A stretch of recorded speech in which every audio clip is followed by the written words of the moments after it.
The discovery of fear. The research vessel Meridian drifted through the darkness of unexplored space, its silver hull reflecting the light of distant stars. Commander Elena Vasquez stood in the observation deck, watching as her ship moved deeper into a region no human had ever visited before. She was a woman of 40 years, with dark hair pulled back in a practical bun and eyes that had seen both wonder and tragedy. In her 15 years of space exploration, the Meridian was not a warship. It carried no weapons beyond basic defense shields. Its mission was simple: explore, document, and discover. Next to Elena stood Dr. Marcus Chun, the ship's lead xenobiologist.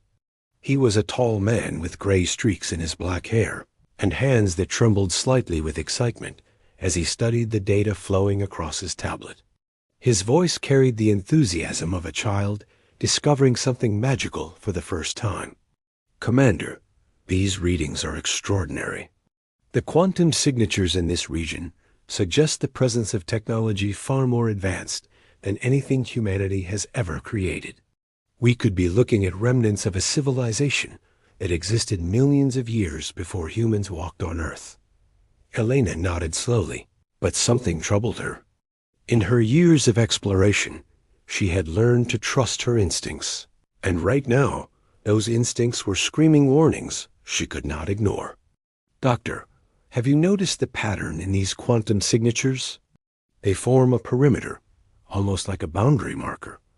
Dr. Chun looked closer at his readings, and his excitement faded into confusion. "You are right. It is too regular to be natural. It looks like someone deliberately placed these markers here, creating a ring around this entire sector of space." Lieutenant James Park, the ship's pilot, turned from his console at the front of the bridge. His young face showed concern as he spoke. "Commander, I am picking up something on long-range sensors. Multiple objects moving in formation. They are big, really big." Elena felt her stomach tighten. "How many objects are we talking about, Lieutenant?" Park's fingers danced across his controls, and the main view screen flickered to life, showing a tactical display. 47 contacts, Commander. All of them are at least 3 times larger than the Meridian. Their energy signatures match nothing in our database. They are moving directly toward our position." The bridge fell silent. Every member of the crew understood what this meant. Humanity had encountered only 3 alien species in the 50 years since developing faster than light travel. 2 of those species had been peaceful traders who wanted nothing more than to exchange goods and knowledge. The 3rd species, the Zarati, had been hostile but quickly defeated when they tried to raid human colonies. But 47 unknown ships moving in military formation toward a lone research vessel meant something far more dangerous than simple raiders. "Commander Vasquez, we are receiving a transmission," said Communications Officer Sarah Liu. Her hands moved carefully over her console, and fear colored her normally steady voice. "It is not in any language our computers recognize, but the translation matrix is working on it. The message is repeating over and over." "Put it through," Elena ordered. The bridge speakers crackled to life with sounds that hurt human ears to hear. Deep, grinding noises mixed with high-pitched shrieks that seemed designed to inspire terror. Then, suddenly, the translation matrix locked on, and words appeared on the screen, while a synthetic voice read them aloud. "Warning to all species. You have entered the domain of the Kralian Empire. This space belongs to High Commander Zyrax, the Conqueror. All vessels must submit to boarding and inspection. Resistance will result in immediate destruction. You have 10 minutes to comply." The transmission ended, leaving only the quiet hum of the Meridian's engines. Dr. Chun's face had gone pale. Elena had read his file and knew he had survived the Zarati raids that had killed his wife and daughter. The fear in his eyes now was something she had never seen before, not even when he talked about that terrible day. "Commander, what do we do?" Lieutenant Park asked. His voice remained steady, but Elena could see the way his hands gripped the control yoke a little too tightly. "We cannot fight 47 warships. We don't have weapons for that kind of battle." Elena made her decision in seconds. She had not kept her crew alive through a dozen dangerous situations by hesitating when action was needed. "Lieutenant Park, plot a course back to the nearest choke point. Maximum speed. Sarah, send a priority transmission to Earth Command. Include all sensor data on these Krallian ships and their formation. Dr. Chun, I need you to analyze everything we know about their technology in the next 5 minutes." The Meridian's engines flared bright blue as the ship accelerated away from the approaching alien fleet. But even as they ran, Elena knew they were not fast enough. The Krallian ships were closing the distance with terrifying speed. On the tactical display, she watched as the enemy vessels moved with perfect coordination, cutting off escape routes and herding the Meridian like wolves cornering prey. 3 minutes passed in tense silence, broken only by the urgent beeping of sensors and the rapid breathing of her crew. "Commander, they are firing," Lieutenant Park shouted. The Meridian shook violently as energy weapons struck its shields. Alarms blared throughout the ship, and red emergency lights bathed the bridge in crimson glow. "Shield strength at 60%, Park reported. "Another hit like that, and we will lose protection." Elena gripped the arms of her command chair. "All power to rear shields. Reroute everything non-essential. Life support to minimum. We just need to reach the jump point." But even as she gave the orders, Elena knew they would not make it. The Krallian ships were too fast, their weapons too powerful. Another barrage struck the Meridian, and this time the ship screamed in protest. Explosions rippled through the lower decks. The lights flickered and died, leaving only emergency power. "Shield failure," Park said quietly. "Hull breaches on decks 3 and 4. We have lost main engines. We are dead in the space, Commander." Through the main view screen, Elena watched as the Krallian warships surrounded them. Each vessel was massive, built like a fortress of dark metal and glowing energy conduits. They looked nothing like human ships with their smooth lines and efficient designs. These were ships built by a species that valued intimidation and raw power above all else. Strange symbols covered their hulls, and weapon ports bristled from every surface like the spines of some deep-sea predator. "Sarah, did you get the transmission out to Earth Command?" Elena asked. The communications officer nodded, tears streaming down her face. "Yes, Commander. They received everything. Earth knows about the Krallian Empire now. That would have to be enough." Elena stood from her chair and straightened her uniform. Around her, the crew looked to their commander for guidance in what might be their final moments. She had trained them well, and not one person showed panic despite the terror they must be feeling. "We are scientists and explorers," she said to them. "We came out here to discover and learn. Today we learned that humanity is not alone in the universe, and not all neighbors are friendly. But we also learned that humans can face the unknown with courage. Whatever happens next, remember that we served with honor." The Krallian ships moved closer, and boarding craft launched from their massive hulls. Elena watched them approach, small vessels bristling with weapons and carrying who knew how many alien soldiers. She thought about Earth so far away, and wondered if humanity would heed the warning her crew had died to deliver. Somewhere in the depths of human space, she knew that military planners would be studying the data, looking for weaknesses and advantages. Humanity had survived ice ages and plagues and wars. They would survive this too. The boarding craft attached to the Meridian's hull with magnetic clamps that sounded like thunder. Cutting torches began their work, and the smell of burning metal filled the bridge. Elena drew herself up to full height and faced the door, ready to meet whatever came through. Beside her, Dr. Chun, Lieutenant Park, and Officer Liu stood firm. They would face this together, as they had faced every challenge before. The door exploded inward in a shower of sparks and twisted metal.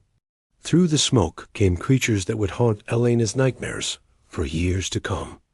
If she lived that long, the Krallian soldiers stood 8 feet tall, covered in armor that seemed to be part metal and part living tissue.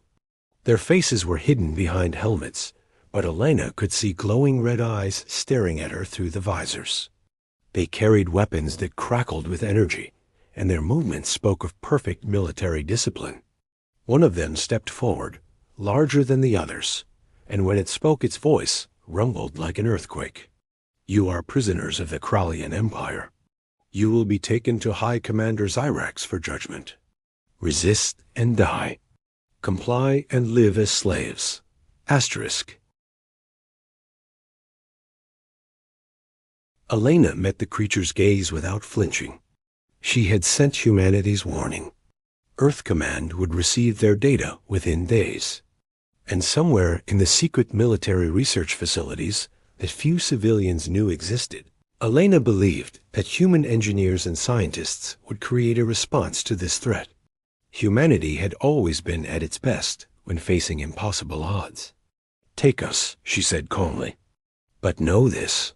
You have made a terrible mistake today." The Krallian soldier made a sound that might have been laughter. "Your species is weak. You have no power to challenge the Empire. You will learn fear." Human dot, as the soldiers led Elena and her crew away in chains, she allowed herself one small smile. The Krallians had no idea what humanity was capable of when threatened. Somewhere in the depths of Earth's military research division, Project Phantasm waited. The experimental warship Aurora, built with technology that pushed the boundaries of physics itself, would be humanity's answer. Elena had heard whispers about it during classified briefings, rumors of a ship that could exist in multiple realities at once, a vessel that made conventional warfare obsolete. She did not know if those rumors were true, but she hoped with everything in her that they were, because humanity would need every advantage to survive what was coming. Asterisk. When legends become reality, the darkness of quantum space rippled like water, disturbed by an unseen hand. Reality itself seemed to hold its breath as something impossible prepared to emerge into normal space. High Commander Zyrax stood on the bridge of his flagship, the Devastator, and watched the imprisoned humans with contempt. The creatures were so small and fragile, their bodies weak compared to the mighty Krallian form. He had conquered 43 species in his long military career, and these humans would be no different. They would serve the Empire, or they would die. And their outcome pleased him equally. Commander Vasquez and her crew had been held in the Devastator's brig for 6 days now. 6 days of questions and threats, and attempts to break their spirit. But Elena had given them nothing beyond name and rank. She knew that every hour they delayed gave Earth more time to prepare a response. Dr. Chon sat beside her in the cell, his face bruised from the interrogations, but his eyes still sharp with intelligence. Lieutenant Park paced back and forth like a caged animal, while Officer Liu meditated in the corner, finding peace in the breathing techniques her grandmother had taught her as a child. "Hi, Commander," one of the Krallian officers suddenly called out. His voice carried an edge of concern that made Zyrax turn from his contemplation of the prisoners. "We are detecting unusual quantum fluctuations, 3,000 kilometers off the port bow. The readings are unlike anything in our database." Zyrax moved to the tactical display with the predatory grace of a born warrior. His red eyes studied the data, and his massive hands clenched into fists. "What kind of fluctuations?" The officer's fingers danced over alien controls. "It appears to be a ship emerging from some form of quantum transit, Commander. But the energy signature is impossible. Our sensors are reading the same vessel in 17 different locations simultaneously." "Impossible," Zyrax growled. "No species has mastered quantum navigation. The physics alone would tear any ship apart." Yet even as he spoke, the main view screen showed something that defied everything the Krallian Empire knew about space travel. A vessel materialized from nothing, its form shifting and uncertain, as if reality could not quite decide where it should exist. The ship was smaller than the Devastator, but built with elegant lines that spoke of advanced engineering. Its hull seemed to be made of a metal that reflected light in impossible ways, sometimes solid and sometimes translucent like glass. Strange symbols marked its sides, and Elena recognized them immediately as human writing. The name painted across the bow read Aurora, dot in the prison cell. Elena felt hope surge through her chest for the first time in days. She grabbed the bars and pulled herself closer, trying to see more of the view screen. Dr. Chun joined her, his eyes wide with wonder and disbelief. "Is that what I think it is?" he whispered. "Project Phantasm?" Elena said quietly. "I heard rumors, but never believed they were real. They actually built it. They actually made quantum lock technology work." Lieutenant Park stopped his pacing and stared at the screen. "What does that mean? What can that ship do?" Before Elena could answer, the Aurora moved. It did not accelerate in any normal sense. Instead, it simply existed in a new location, as if it had never been anywhere else. The Krallian sensors went wild, alarms blaring throughout the bridge as the tactical computers tried and failed to track the human vessel. One moment it appeared off the port bow, the next it materialized above the fleet, then behind them, then in 3 places at once. Zyrax watched with growing unease as his officers shouted conflicting reports about the Aurora's position. "High Commander, we are being hailed by the human vessel," the communications officer reported. Zyrax considered ignoring the transmission, but curiosity won over pride. He wanted to hear what this small human ship thought it could accomplish against his fleet of 47 warships. "Put them through," he commanded. The view screen shifted to show the interior of the Aurora's bridge, and Zyrax found himself looking at a human male who radiated quiet confidence. Captain David Torres stood in the center of his command deck, surrounded by technology that would have seemed like magic to earlier generations of humanity. He was a man of 45 years, with silver hair and dark eyes that had seen combat in the Zerati Wars. His uniform was crisp and clean, bearing the insignia of Earth's Experimental Warfare Division. When he spoke, his voice carried no fear and no hesitation. "I am Captain David Torres of the United Earthship Aurora. You are holding prisoners who are citizens under Earth's protection. Release them immediately and withdraw from this sector, or face the consequences." Zyrax let out a booming laugh that echoed through the bridge. His officers joined in, the sound of Krallian amusement filling the air like thunder. One small human ship dares to threaten the entire Krallian fleet? You are either very brave or very foolish. Captain Torres. I have 47 warships under my command. What can your single vessel possibly do against such overwhelming power? Captain Torres smiled, and there was something in that smile that made Zyrax's laughter die in his throat. High Commander, you are thinking in terms of conventional warfare. The Aurora does not fight like conventional ships. Allow me to demonstrate. The transmission ended, and the Aurora vanished from all sensors completely. For 3 seconds, the Krallian fleet searched desperately for the human vessel. Then every single alarm on the Devastator screamed at once. The Aurora appeared simultaneously inside the formation of Krallian ships, occupying 17 different positions in space at the exact same moment. It was not holographic projections or illusions. Each version of the Aurora was completely real, existing in multiple quantum states that should have been physically impossible. Weapons officer, destroy that ship. Zyrax roared. Fire everything.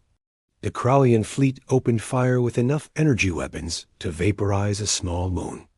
Beams of concentrated power lanced through space toward every position where the Aurora existed. But the weapons passed through the human ship as if it were made of smoke and dreams. Not a single shot connected. The Aurora existed in normal space, but also existed slightly outside normal space, phasing between realities faster than any weapon could track. It was there and not there, solid and ethereal, real and impossible all at once. Asterisk. Then the Aurora fired back. Weapons emerged from its hull that operated on principles the Krallian scientists would spend years trying to understand. Quantum missiles that existed in superposition launched from the Aurora's tubes. Each missile was simultaneously one projectile and many projectiles, following every possible path through space at once. When they struck Krallian shields, they hit from angles that should not exist, bypassing defenses by attacking from multiple dimensions simultaneously.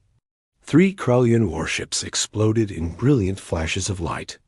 Their shields never even activated because the Aurora's weapons had struck them from realities where those shields did not exist.